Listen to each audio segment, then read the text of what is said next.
It's the drive, not the destination. Why not both with INFINITI Hatch Tent? First step, unfurling it. Put the wind at your back, and this is a breeze. Lay it flat with one entrance the same side as the driver's door and the other facing away from the vehicle. Then assemble your tent poles. Assembled tent poles slide through these sleeves. Now, when standing the tent up, 2 heads are better than 1. And don't forget the corner pins. Once it's up, attach each plastic hook to the tent poles.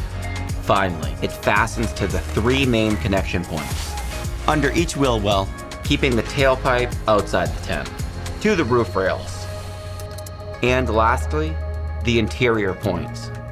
Now your tent is ready, and if you hold your gear in the Yakima Load Warrior, you've doubled your space inside. So you can take your camping to glamping.